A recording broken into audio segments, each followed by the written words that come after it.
Death is the unyielding truth that binds us all, an inevitable, profound, and deeply intimate encounter with the finite nature of life. It arrives without warning, shattering the world we thought we knew. In its wake, grief emerges, often dismissed as something to fix or get over. But what if grief, in its suffocating pain, is not a burden to carry or something from which we need to move on? What if grief is instead a sacred invitation, an opening to feel more deeply, to connect in unimaginable ways, and to transform all that we knew to be true? I'm Laura Walton, and I'm so grateful you're here. Together, let's step into the uncharted terrain of death and grief, not as something to fear or avoid, but as a force that shapes us, breaks us, and ultimately remakes us. Let's meet it not with resistance, but with curiosity and courage. And let's do this on purpose.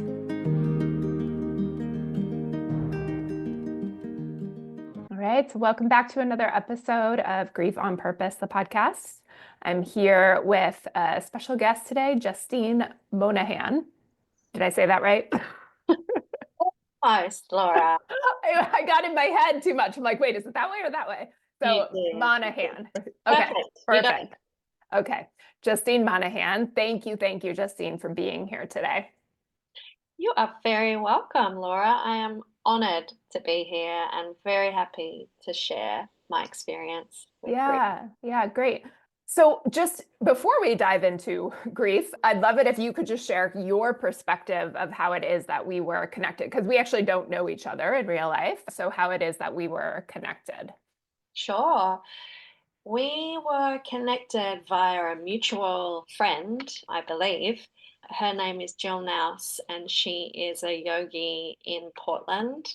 And I've known Jill I've lived in Portland for 14 years, so I've known Jill for probably at least 12 years. And she is aware of my life and my situation and circumstances, and where she obviously knows you or met you, came into contact with you. So it's just divine intervention of people being connected to be able to share experiences. Yeah, I lived in Portland in the early 2000s, I think, and I was teaching yoga at the time and practicing a lot of yoga. And that's where I met Jill first. We both taught at the same studio, but then we were friends when I lived in Portland, but since I've been gone, which has been over 10 years now, we're still friends on social media, but that's about the extent of it. But I was starting to reach out for people who were in the yoga world for this project. And so we were connected through Jill. So thanks, Jill. Yes. Thank you, Jilly. Yeah. Have you gone on any of the trips that she does? I have been on 2 of her trips. One of them I was in Nicaragua, which was just fantastic. It was wonderful. And one was local here in Oregon, just out at the coast. Oh, cool. And yeah, both were wonderful. Yeah, they look like it. I've seen pictures from the yoga adventures she does. She's very adventurous. Yes, yeah. So, Justine, do you mind sharing just a little bit about, well, you live in Portland, but what it is your life looks like these days, what you do with your time?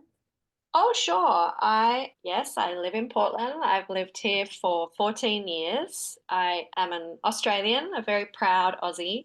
I left Sydney, Australia, over 20 years ago.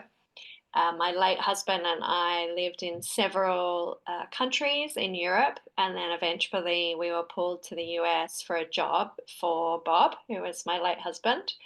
And I really wasn't that keen to come to the US. I have 2 beautiful children, and I thought, I don't want to go with those crazy gun laws, and I want to stay in Europe where it's calm and peaceful. And anyway, I came and we landed in Portland, and I really loved it. It was love at first sight. I didn't realize how beautiful it would be. Portland nestled here in between the mountains and the coast, and it's just a lovely place to live and raise a family, and I've thoroughly enjoyed it. So you never judge a book by its cover. I learned that yet again. And these days I'm full-time working. I've worked a lot in nonprofit and for-profit. for different organizations. And I'm a mother to my kids, who I previously mentioned. They're really adult kids now, 22, and my daughter is about to graduate high school in a couple of weeks' time. So, yeah, that's me. Yeah. Okay, great. And so do your kids live in Portland too? They do. Both Yeah. my kids live with me. So, three of us, and then we have our three furry friends. So, we have two cats and a dog. And we're a very close knit ecosystem, the three of us. We've all been through a lot together and witnessed a lot together. And that has brought us, I believe, even closer. Had our traditional family dynamic not changed. Yeah. But yes, I love them dearly, and they really are lights in my life and teachers to me on a pretty regular basis still. Well, that feels to me like it's pointing right into your grief story. If you're okay, just starting to share about whatever it is you want to share about your story of grief.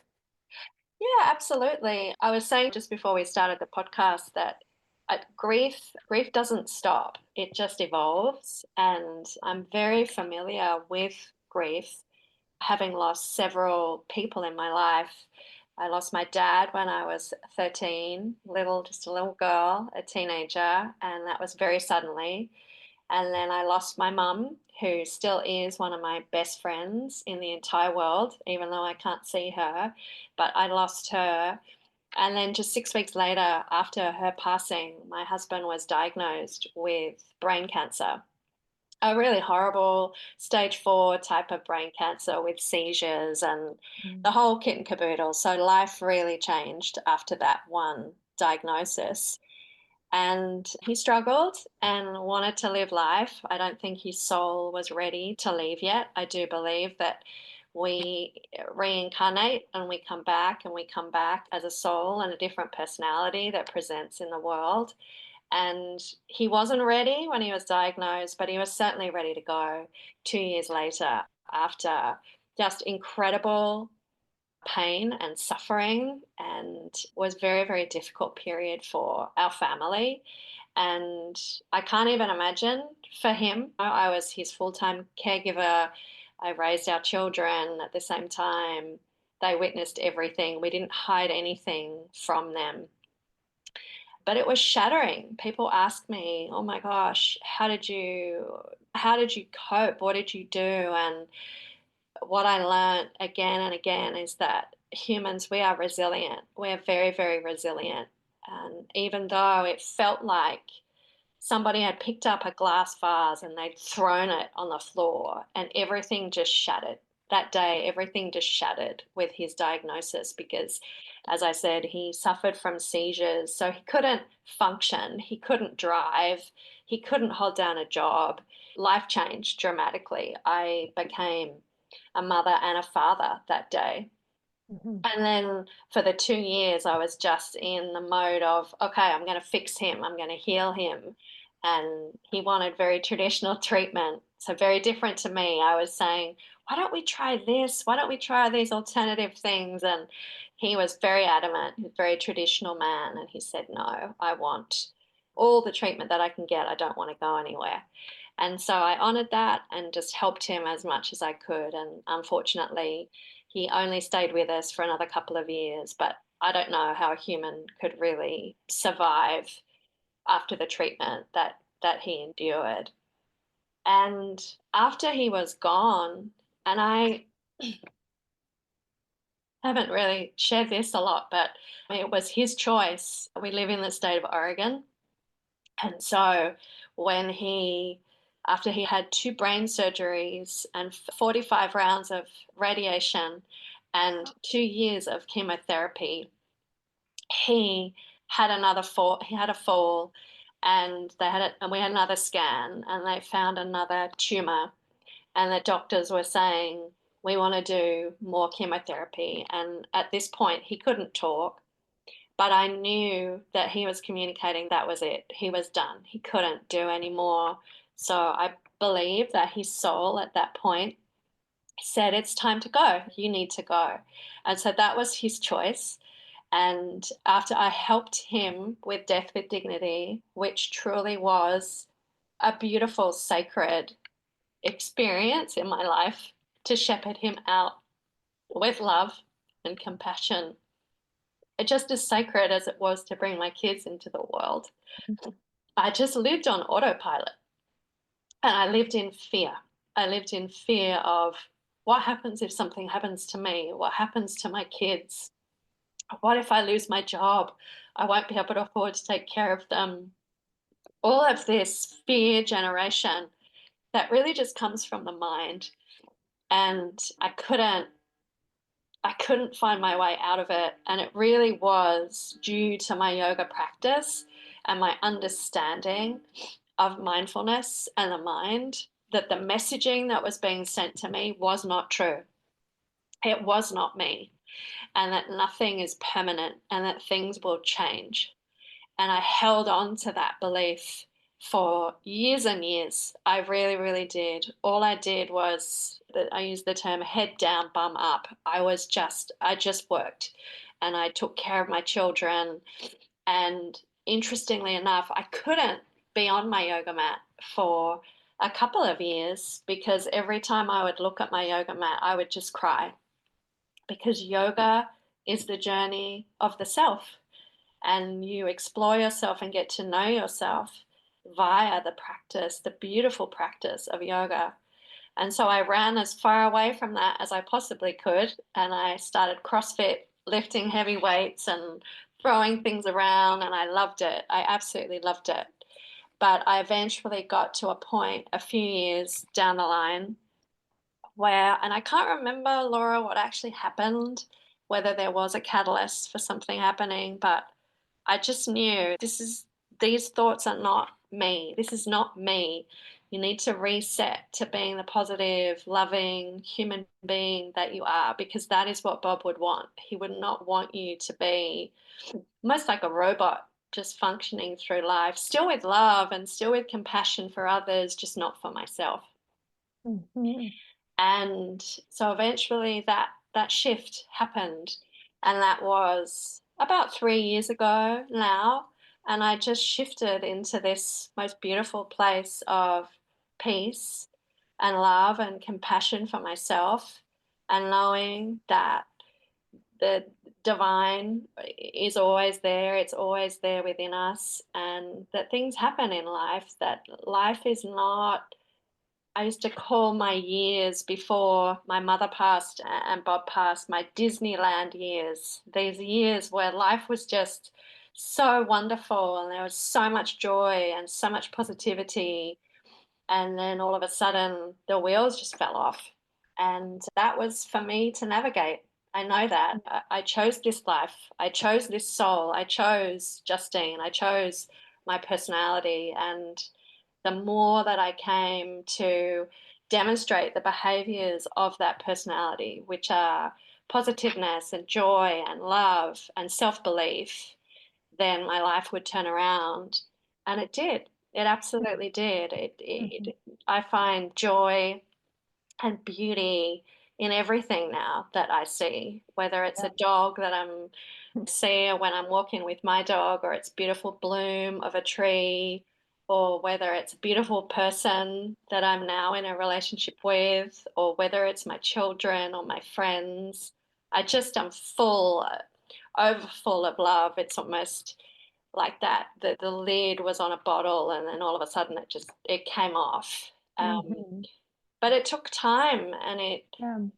it still takes time. And as I said, I think at the very beginning of this long-winded answer, grief will always be a part of me, and I will always be a part of grief. Mm. And I'm very appreciative of the process, because I would not be the woman that I am today, not having gone through those things as a young girl and then as a grown woman. It wouldn't be me. So it's enabled me to discover who I am.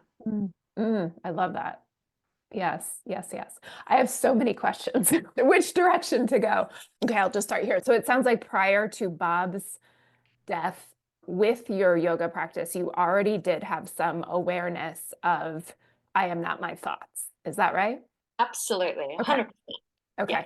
So I'd like to just ask you to, if are you able to like break that down a little bit more? How did you recognize that, and how did you know that to be true?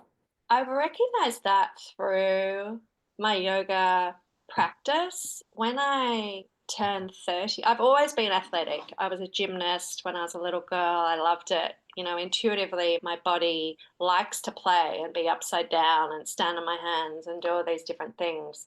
And when I turned 30, I decided, okay, I'm going to try out this yoga thing. What's yoga? I don't even know what it is. And so I went to a yoga class and I went to a Pilates class on the same day because I was Mm. determining which path I was going to take. And I started with hot yoga. And being the person that I was then, I loved it because I sweated so much and it was really hard work. And I thought, oh, this is great. I'm going to do this. And I did. I practiced hot yoga for almost 10 years, taught it, had studios, everything. But what I didn't realize was that my subtle body and my consciousness was developing and awakening.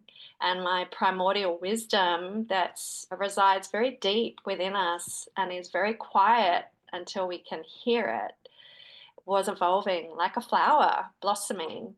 And it did take a couple of years for me to start to realize that, oh, this, I feel really good after I do this practice. And it really encourages me to even be more positive, and I just feel really great. And then I started to realize, I don't know, a couple of years after that, wow, I'm hearing all these, there's this voice, there's this constant voice in my head. We all have it, whether we recognize it or not. And it would say things to me and I would think, what? I don't agree with that. What are you talking about? There's this disconnect between what my mind was, the thoughts that were generating versus how I felt. Mm. And, you know, these are all triggers. This is what happens. Our life, I always say to people that we are our best university, ourselves, our physical selves, our minds, our hearts, our spirits. And the more we pay attention and learn from ourselves, the more fulfilled we will be as humans, and the more we'll be able to share with others. And so I started just to realize that there was this disconnect between my thoughts and my heart. Really, that's the best way to describe it. It didn't necessarily mean that I always didn't act on my thoughts. Yeah. And in the beginning, I probably did, to be honest. Yeah. Whereas fast forward to today, and I just laugh. I literally laugh at myself on a daily basis and just say to my mind, are you kidding? Do you really?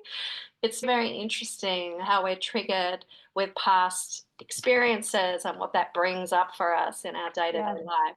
Yeah. It was being in my body. It was starting yoga as an embodied practice. And in today's world, you know, it's a tool. It's a tool to be embodied and understand how we feel as well as how we think. And I think in today's world, with so much technology, which is fantastic, don't get me wrong, there's a use case for it, but it disassociates us from ourselves, being with ourselves. And so that is what I thank, being able to start that practice, being able to then understand for myself as yoga slowed me down. I was a very active, and I'm still very active, but I appreciate the power of a pause. I appreciate that I need to slow down to be able to speed up if I need to at sometimes. Yeah. Yeah. And I then went off and I studied mindfulness. So I studied the mind. I went to a 10-day silent retreat, changed my life, totally changed my life because I came out of that thinking, oh my gosh, we just talk about stuff that we don't even need to talk about. It just is very humbling when you Mhm. can be quiet and Yeah. really listen. So, Yeah. did I answer your question? You did, but I want to ask you a follow-up to it. Just that, for a person who maybe this is a new concept, do you have a just very basic example of how that would show up for you, of that contrast that you were talking about between the what your brain is saying, what your thought is saying versus what your heart is saying or what you know is true for you? Sure. These things happen all the time. Just this morning I was working my job, and there was just an incident that happened where somebody had given me some information, and so based on that information I took another direction, but the information that I had received actually ended up being incorrect. And so I went back to the originator of the information and said, "Are you sure? Is that what you're telling me now? Is that correct? Can I use that information?" And she said, "Yeah, I'm really sorry. I gave you wrong information, but she actually called me back and said, I'm going to tell you that." So my mind is saying to me, "Ha, you need to be really cross with this lady on the phone because she's giving you bad information. And now your organization has to pay a fee and they have to do all of these things." And so my mind just goes off on this spiral of how I have to blame this woman. And my heart says, "Okay, I hear you, but I'm not going to do that. It's not the case. This woman actually has called me back. She's apologized. She's told me, recognized that she gave me misinformation, and she's doing the best that she can." And Yep. so it's a daily occurrence, Yeah. Oh, just yeah. Yeah. multiple times a day. But Yeah. I could have been very rude to her and very cross with her and demanded all these things. It's just not, I, she's doing her best. Like Yeah. I'm doing my best. Yeah. And if everybody just shows up with this heart of, we're all just doing our best here, let's help and support one another, I believe that we'd be just a much calmer and more peaceful universe in general. Yeah. So does that help? Yeah. So for you though, knowing what you know about who you are, your history, do you have any understanding of why that would be your script? I need to show her who's boss. I need to punish her for this. Why would Yes. that be your Yep, default? because that's history. That was triggered. That's behaviors that I have used in my life previously. So Yeah. anything that comes into our existence, it permeates through our cells. So earlier in my life, in my 20s and 30s, when I'm somebody who I know everything and I know how to do things correctly and I'm not listening to anybody else, we're far more, we believe we have all this information. We just don't realize that we don't. Even though I've never been a rude person, I haven't, I still would have placed blame. I Yeah. would have focused on placing blame on somebody else and making myself feel like, oh no, I'm right, she's wrong. Yeah. Yeah. That would have happened. And so that sits in my energy because I've demonstrated that behavior previously. And even though it's years and years and years and years old, it's still there in my energy centers. So these opportunities for humans, they give you the opportunity to move that through yourself and your being. So you're not faced with those triggers. But I have no idea how long that takes because I still deal with it on a daily Yeah. basis, Yeah. and that's Yeah. part of being human. Yeah, I think we all have that to some degree as a part of our human experience. But you Yeah. have an awareness over it, and there is a practice where we can build an awareness over that, and that's what we're talking about here. And but so that's the back story of your awareness of your mental patterns, and then grief happens. Grief shows up. How Yeah. did that disrupt your ability to not attach to your thoughts? Yeah, grief shut everything down. Grief made me believe my thoughts. Mhm. It was so shattering to my life that I lost faith. I Mhm. lost faith and Yeah. I lost trust in the universe. And I cocooned myself to protect myself and to protect my two kids who were much, much younger at that stage. And I didn't believe anymore in interconnectedness. I didn't believe everything happens for a reason. I didn't believe, I just didn't know how I was going to survive. I really didn't. As I said, I'm an Australian. I'm in the United States. I'm not even here with my family. it's just me on my own. And it was insurmountable for me to digest that. And I couldn't, even the sense of swallowing to me was a challenge. That was one of the very first things I recognized because physically that turned up in my throat chakra. And I thought, oh my gosh, it's really impactful. So I shut down. I just shut down and I just lived in my head. So I was not living an embodied experience, which is how I live and have lived, Yeah. back again for the past 3 years or so. That was what happened. Yeah, so you were very much living in your head, and then it sounds cohabitating with all of those thoughts that were telling you, all of these things. Yeah. Do you have, now that maybe you have the gift of hindsight, do you have an understanding of why that shift happened, why you lived in your head during that period? I think it was an opportunity for learning. I think that everything's an opportunity for learning for us as humans. Again, I believe that we reincarnate. I believe we choose our souls. I believe we have a reason for being. And I had to go through that to be able to understand and explain those things to other people. Since I was a little girl, when you would be asked at school, oh, what do you want to do when you grow up?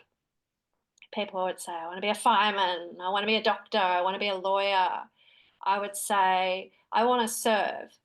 And people would laugh at me in Australia and say, what does that mean? What do you mean you want to serve? And I didn't even really know what that meant as a little girl. But I changed my narrative and it changed to, I want to help people. And that's how it's been my whole life. And I understand what serve means. I want to serve humanity. And to be able to serve humanity, we have to experience as many experiences as we can to be able to share not only the experience, but the wisdom from it with others whenever we can, whenever we're called to. And I didn't realize only until a few years ago that I have served.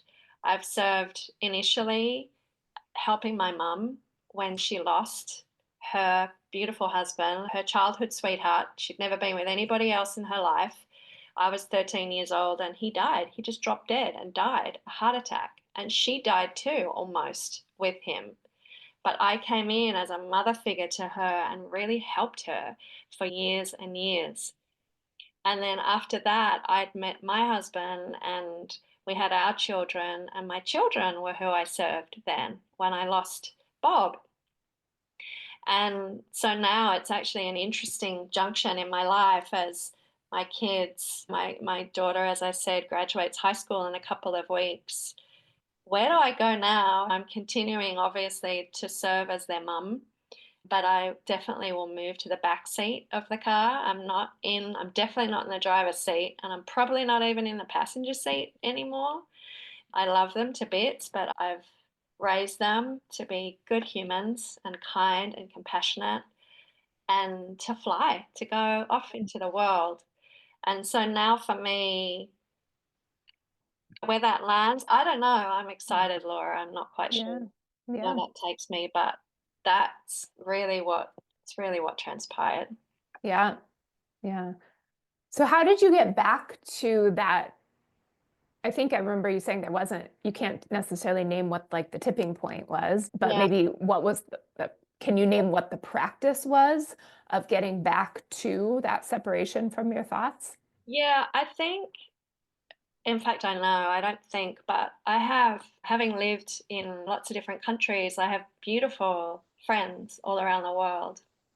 And during my summers, I would take my daughter, or we still do it. We travel to Europe for the summer and we spend time with just beloved friends. And this one particular summer, when I was still just totally in my head, there was an instance where I have two friends who are both very different minded. One is very loving and kind and nurturing and gentle, and the other is very, well, I say, efficient and organized and almost robotic in the things that she does. And I started to see these, I've always seen the differences, but with the place that I was in my life, I saw where I was and I saw who I was mirroring in terms of their personality and really living out of their head. And then I saw my other girlfriend who was living from love and kindness and support. And she made me remember. She made me remember who I was, and that look, watching her behavior, how she nourished me, how she cared for me, how she took me under her wing, really. And she'd done this many times before. She'd come to help me in the US, as many people did when we were losing Bob. But just this particular instance a few summers ago, when I could really clearly see the difference, it reminded me of who I was. And Which is that put me back on my track towards, let's refine that beautiful woman. Let's refine that love and that kindness and that faith that you've always had in the universe and the trust that you've always had in the universe. Let's go find that again. mm, Because you're serving humanity far better from that place than you are from just working and really not living. yeah. Yeah. Are you able to share what some of the experience was like for you participating in the Death with Dignity with Bob? Oh, sure, of course, I would love to do that. I'm entrepreneurial at heart.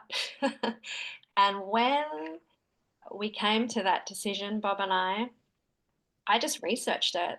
And there's a whole organization that's out there to help you to work through the process. I didn't even realize, Laura, at the time that existed. I Yeah. just figured it out and made it happen. And so there were several doctor visits that had to happen. And once it was signed off, so to speak, with the contractual side of things, then there's a prescription that's written for you through a registered physician. And this is a very interesting story actually, Mm. because, well, we're yogis, so you're going to like this. You can either pick up this medication, it's what it is, it's poison, it's stopping your heart. You can pick it up either as a powder or you can pick it up as a liquid, so either form. And when Bob and I had talked about it, he'd always wanted me to pick it up as a powder because that gave us 6 months. He could decide when he wanted, if he wanted. He didn't even really know at that stage if he wanted to. But then when he had that final fall that I mentioned, and we were back in the hospital and they were suggesting more treatment, and he just said, no, no, no. When I eventually brought him home and he was on palliative care at that point, I said to him, okay, honey, I'm going to go. I'm going to get this for you. So we've got it and we can just put it in the cupboard. And he looked at me. Again, he couldn't verbally talk to me. And he pointed at his watch. Like he pointed where a watch would be. He hadn't worn a watch for 2 years. And I said, watch, what are you telling me? I'm going. Like I'm thinking he's saying you're late. Hurry up, go pick it up. And I can't remember how long I stood there for, but eventually I said, oh, you've got somewhere to go. And he's like, yes, yes, shaking his head and he's got his thumbs up. And I said, oh my gosh, you have been called, as in you have to go somewhere. And he just had the biggest smile on his face. And I just stood there and I cried. Because my whole life I've believed in the divine. And he did not. He didn't, he always encouraged me, but he never believed in it. And I said to him, I remember specifically saying, it would be really great if you could talk to me right now. And he just looked at me and he just smiled and he started crying. And I said, okay, I understand. I have to get a liquid. I'm not going to get a powder, which meant we had 2 weeks. So Mm. I knew that within those 2 weeks, he was going to decide when he had to go. And so I went to pick that up, and I have to give a shout out. I do not know who this person was, this very, very kind person, where I picked up this compound. And I remember almost collapsing into her arms and saying to her, I can't do this. I can't do this. And she just, I don't even know what she said, but she was so kind And she just gave me this big hug and she said, "Of course you can do this. You're here. You're here. You can do this." And so I took it and I came home and I let Bob really be the guide of when he wanted to go, and he started to tap on his watch again, and I knew then that it was time, and I knew how he wanted to go. I knew that he wanted it just to be him and I. And he didn't want to inflict that on his children. And so I didn't tell our children. Gosh, this is going to sound ridiculous, but like anything, I thought this is the last celebration of your life, and maybe we might want to have a little toast. I don't know why, Laura. I'm just shaking Yeah. my head. I don't know why. But I got us some really lovely champagne and I had things, and I came in and I gave him the liquid, which is extremely toxic, as I said, and it was very difficult for him to take it. So you have to take a certain amount of liquid and you have to take it within a few minutes. It's not something that you can take half an hour to digest or something. And he was a really hardcore human. He'd been through so much and he was really struggling to get this down. And I said, "You've got to keep going." And so I was helping him. And then obviously any other toasting or anything just went by the by. We didn't do anything like that. And I just lay with him and I just held him in my arms Mm. and I just talked to him. And we looked outside the window together and we watched the birds fly by, I remember. And then he was gone. 1 minute he was there, and then it took about half an hour, just over half an hour. And I just remember this lifeless packaging, which is all we are in this body, Mm. this physical body. It's just packaging to our consciousness. And I just knew, I had always known consciousness and divine, but it just reaffirmed everything for me that we're not just this physical body. It's just not possible. Mhm. And he left. Wow. That is one of the most beautiful stories I've heard. Thank Oh, you for sharing that. you're so welcome. You are so welcome. Truly, he deserved to be able to make that choice for himself. And so to me, there's no coincidence that we ended up coming to Portland. You know, Yeah. it's not in all states, and it's certainly not Yeah. in all countries. So life life happens while you're busy making other plans. As John Lennon said, but Yeah. yeah, I it really was. It was truly sacred, and I'm just so grateful that he Yeah. could make that choice for himself and that I could help him. Yeah. To be able to make that choice in such a situation in which all other choices are, most all other choices are stripped away. It's Uh, pretty significant. they Yeah. are, and you have so little dignity too at that stage. So much is happening on a physical level that you can't control. Mhm. And then to have death with dignity, those words really just resonated with me Mhm. strongly and with him. Yeah. I wanted him to have that dignity. Yeah. Obviously, Yeah. he did too. Yeah. It was his choice, but it was a fitting end to a man who truly had lived a magnificent life and was a magnificent human. Mm.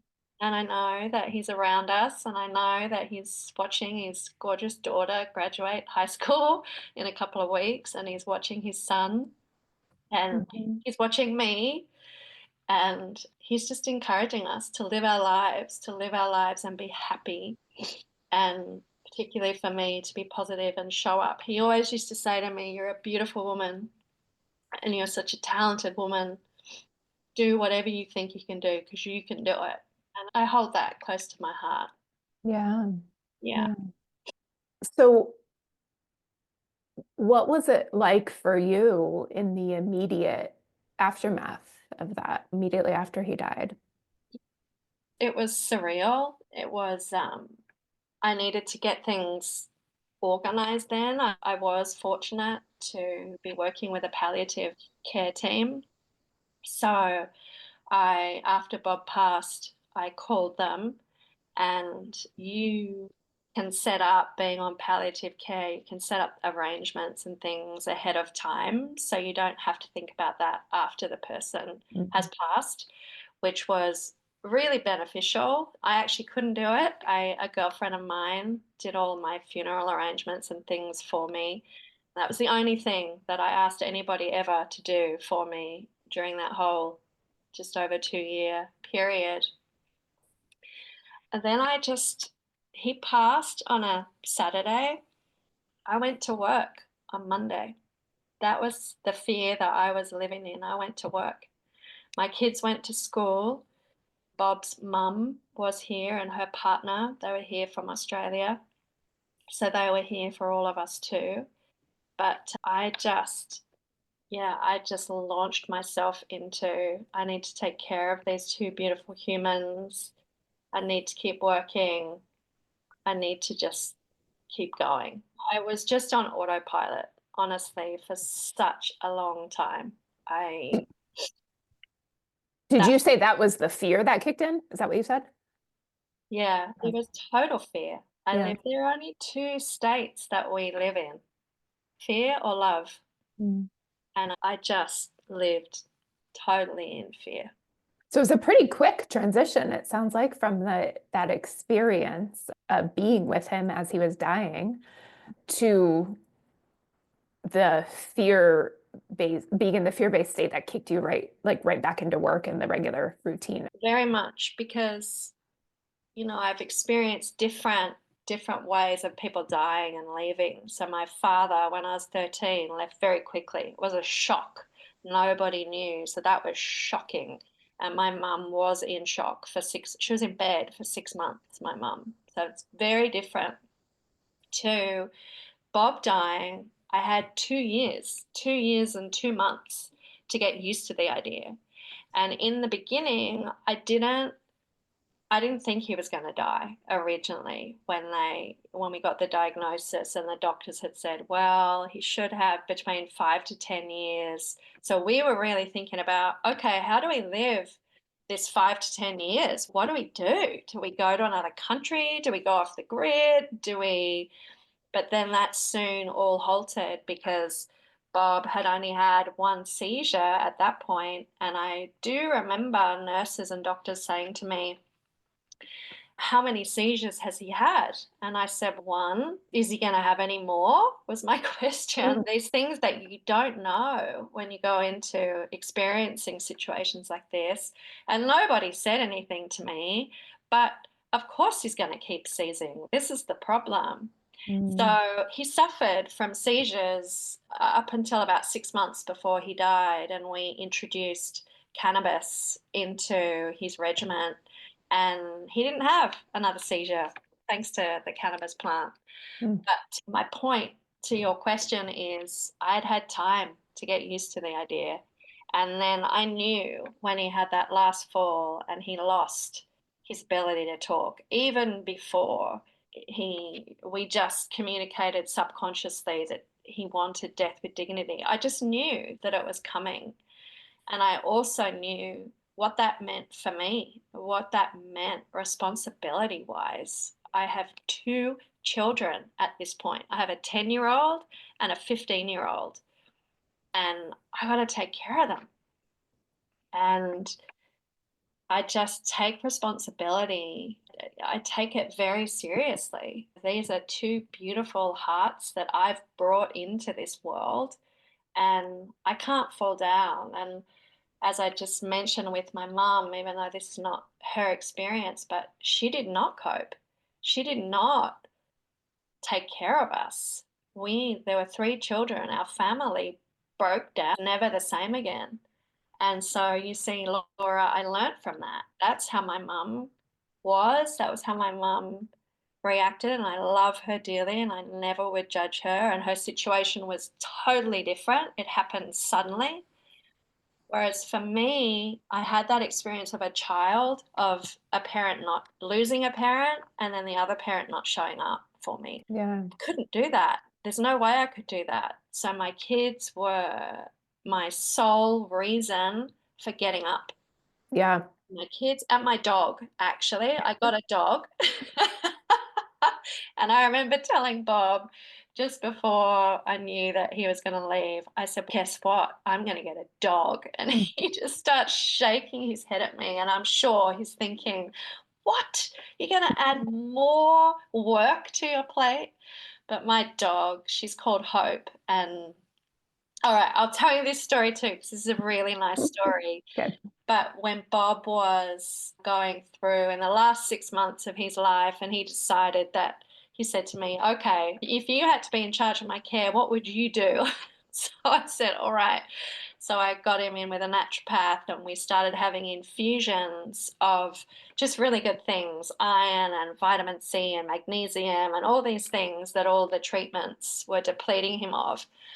And he had to have an infusion one day, and I was with him, and it's a big bag with the iron that he was having. And so we sat together in the naturopath's office, and I said to him, okay, now let's put an affirmation on the bag, because that's a powerful thing to do. Mm. And he just smiled at me and he said, okay, Justine, yep, whatever you want.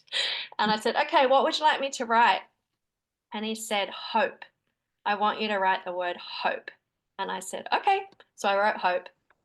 And then just after he had gone, it was only a week later, we adopted a dog from the Humane Society. Guess what the dog's name was that they presented to us?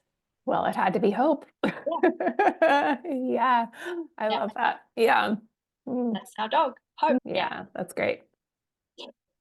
I want to acknowledge your parents. And just if you want to share their names, you can share their names. Oh, sure. Oh my gosh. My mum, she was Mary Joan Luxford, and she was Australian also. She became Mary Joan Winsbury. Mm. And my dad was Malcolm John William Winsbury, and he was British and moved with his family to Australia when he was 12. Mm. And they were childhood sweethearts, Laura. They met in school, and they just displayed, they were the role models of love for me. They had Yeah. such a beautiful marriage. They had ups and downs, of course, but Yeah. I really lived an idyllic life on the beach in Mm. Australia. It was just magical. Yeah, that sounds nice. Yeah. Do you still feel a connection in some way to your parents and to Bob? I absolutely feel a connection to all of them. Mm. My parents made me. I'm Mm. a byproduct of them via genetics. And to Bob, of course, through our two beautiful children. I'll acknowledge them too, if that's okay. Yeah. Max Malcolm, after my dad, John Monahan, and Sophie Mari, after my mum, Monahan. So I feel connected to Bob through them. And I see Bob all the time. So I see a number plate that has Bob on it, or I see a billboard or something that has the word Bob, or I see a shop that Bob Mm. is in the title. He's around. Mm. I just know that he is. It is quite incredible how regular Yeah. he is. Yeah. So you obviously notice those things and they feel significant and real to you as this continuing connection with him. Is that right? 100%. Yeah. Okay. Yes. Yeah. Yeah. I love that. I love that too. I love Yeah. that he's around. I know that he's encouraging us and still very much a part of my life. Even almost 7.5 years later, I still feel that very deep connection with him. And I also am very much in love with a new man in my life. I won't say his name because that's probably not Yeah. fair, but I know that Bob is saying to me too, good for you. I'm really thrilled for you. So you should. You should be happy and meeting this person who I know that he would approve of because he's just a great human too. Yeah. Was it difficult for you in any way to get to that place of dating Oh my again? gosh, so difficult. We could do a whole podcast about that. We'll come back to that one later. Yeah. But yes, it was. I will say that there are two men in my life that I have been on first dates with that I knew I would be with. One of those was Bob, and the other one is the man that I'm with today. Okay. All right. We Yeah. covered a lot. We've covered a lot, and they're broad topics, so we could probably talk about this for 5 more hours. But is there anything else that just for today just still feels unsaid for you? I don't know. I don't think so. No. I'm just so happy. I bow to you with your project and how you're trying to share these experiences with people. I think it's really important just to share. And I certainly would like to do maybe more of that myself when I have some more Mm. free time, whether that's publishing a book or something just for widows. Widows are really close to my heart Yeah. because there's a lot for us to deal with, and widowers. I'm not discounting men out of this, but for women particularly, I was lucky enough to have had that time again, those couple of years, to take on all the responsibilities of our family, from paying our insurances to looking after our finances to doing his taxes or whatever. But a lot lands on your plate as a widow, Yeah. and it's really important that you have support to be able to navigate that. Yes. Yeah. So it's definitely a tool that, and I have seen a nonprofit for women. I did some research on that quite a while ago. But it's, again, it's another way of giving back. And I definitely will do that when the time's right. Yeah. Yeah. Yeah. Well, thank you for being willing and participating and sharing your story and talking about the stuff that, is sometimes not always welcome conversation or something that we feel comfortable sharing for whatever the reason is. So I appreciate you sharing your story, and really, truly, yours is a really beautiful one. So thank you. You are welcome. Thank you for the invitation. Thank you for being here with me, Laura Walton, and my incredible guest on Grief on Purpose. Your presence is a gift, and I'm so grateful you're walking this path with us. For more connection and resources, you'll find everything you need in the show description. To my guests, thank you for sharing your person with us today. It is truly an honor to know your story. I'm your host, Laura Walton. Until next time, be kind to yourself and remember you're not alone in your grief. We are here on purpose.